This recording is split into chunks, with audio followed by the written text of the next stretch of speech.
Um dos principais problemas na história, ou melhor, uma das maiores questões, é nós decifrarmos as intenções dos agentes históricos.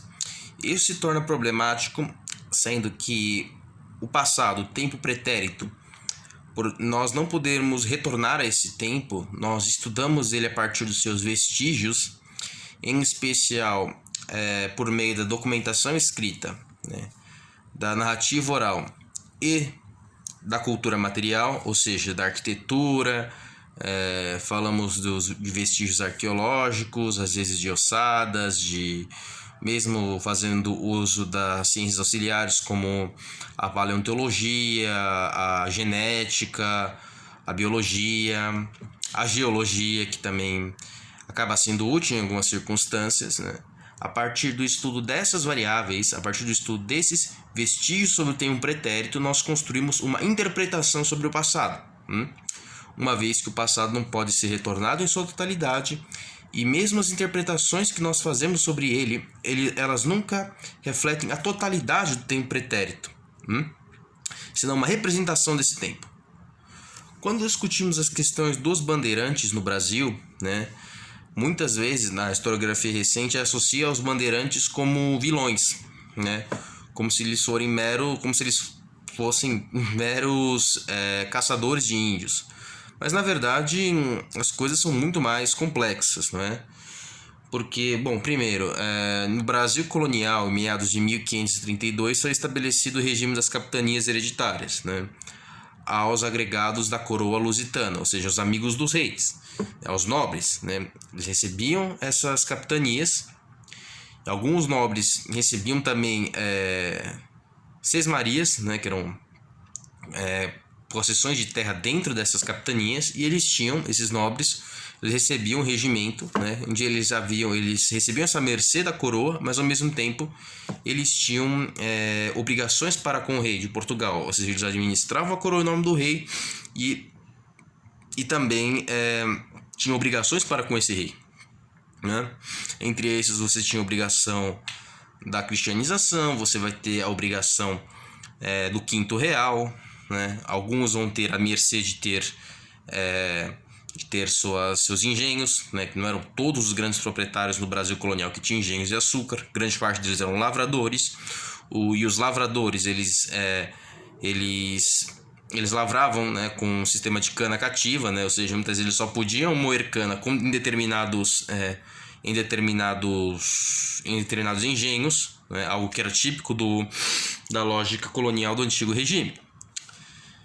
Com a implementação do governo geral do Brasil, né, isso estamos falando com Tomé de Souza.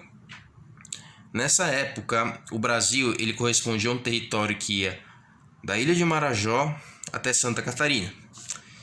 E com a sorte correndo de forma distinta em cada uma das capitanias hereditárias, né? Algumas progrediram, como São Paulo, como São Vicente nesse momento, e Pernambuco, mais Pernambuco e São Vicente no primeiro momento. Algumas falharam, como por exemplo Ilhéus, né? Inclusive Donatório ele foi comido pelos índios, né? São Paulo, a cidade de São Paulo de Piratininga, ela vai ser a única São Paulo nesse raio que vai, principalmente nesse primeiro momento do século XVI, do Rio Grande do Norte até São Vicente, vai ser a única cidade entre 14 vilas e 3 cidades, né, que eram a cidade de Salvador, atual João Pessoa, né, na Paraíba, que tinha outro nome na época, e Rio de Janeiro. São Paulo era a única vila que estava no interior do continente. A partir desse povoado, que era São Paulo de Piratininga, os bandeirantes eles vão se expandir por todo o Brasil, né, pelo atual território brasileiro. Aí agora a questão é, qual era a intenção desses agentes históricos? Era exclusivamente econômica? Discordo. Por quê? Porque muitas vezes as pessoas, quando restringem a perspectiva econômica para explicar as bandeiras, elas partem de uma perspectiva marxista, né, materialista da teoria do materialismo histórico dialético. Porém, o materialismo histórico dialético ele possui algumas inconveniências, né? como, por exemplo, você estudar questões, por exemplo, o surgimento, como é que você estudaria, por exemplo, o surgimento do Islã em uma região que era periférica no mundo no século VII, né, com base em perspectivas meramente materiais, acaba sendo tanto quanto difícil, até mesmo do cristianismo, né? Ou pensar, por exemplo, do Gengis Khan, né, que vai surgir, pertencia aos impérios nômades da estepe eurasiática, né? Então, se nós olharmos pelo prisma exclusivamente econômico, nós acabamos cometendo o erro de deixar de levar em considerações outros eventos. E sobre o que faziam com que esses homens que saíssem da vila de São Paulo de Piratininga com destino ao Brasil interior, há muitas razões que faziam com que as pessoas assim o fossem. Podemos esquecer que nessa época estamos falando de um estado moderno, né? Então, essas expedições tinham obrigação para com a monarquia também, né? E ao mesmo tempo, estamos falando de uma outra mentalidade, ou seja, os homens do século XVI, as bandeiras elas vão durar um período de 150 anos, né? Falando de um período que vai de 1600, né? De 1600, século XVII até 1870, até 1850, né? Um período de 150 anos. Essas bandeiras, essas expedições, elas vão ser baseadas também na mentalidade dos homens dessa época, né?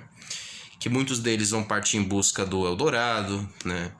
Partir em busca de riquezas, não só caça de índios, mas também busca de ouro, né?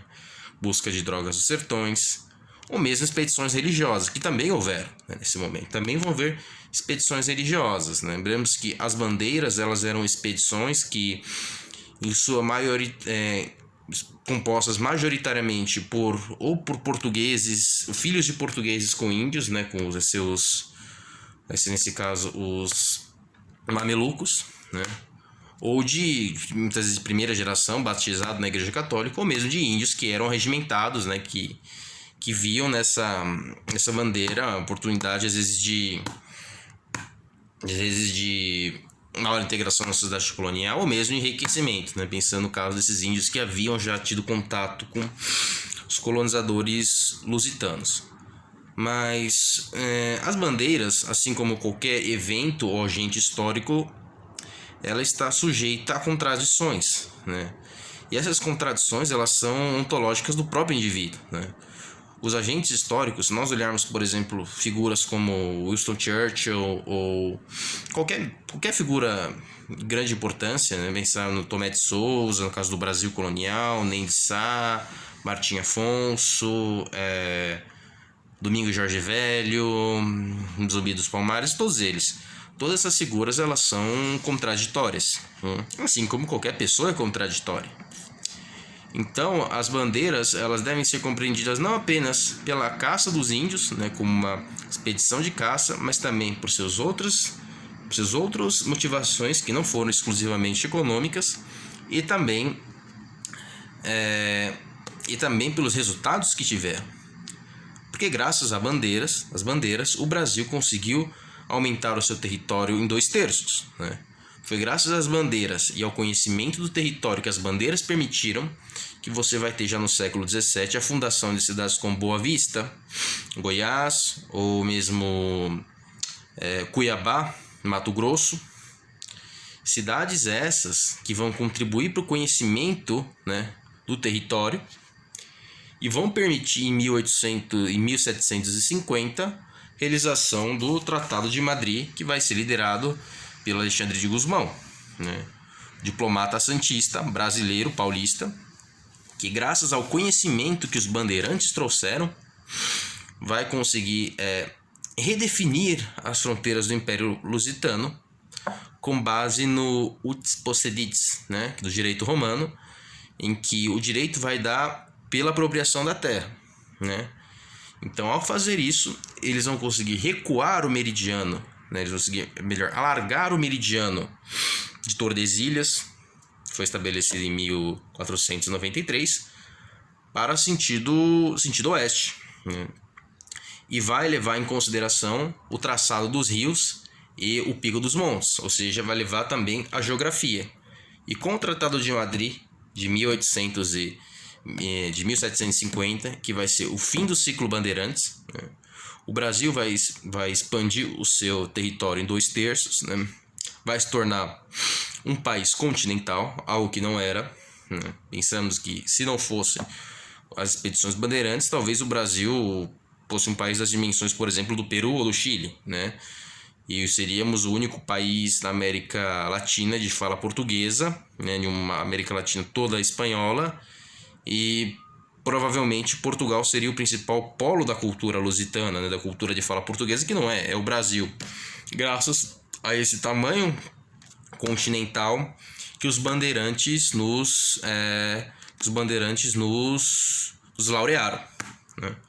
Então, antes de olhar aos bandeirantes como meros exploradores da terra, ou meros exploradores, caçadores de índio, nós temos que olhar uma perspectiva histórica, né, considerando os efeitos que essas expedições tiveram, que foram nada mais nada menos do que a expansão do território brasileiro, tal qual nós conhecemos. E é isso, pessoal. Obrigado pela atenção e boa noite.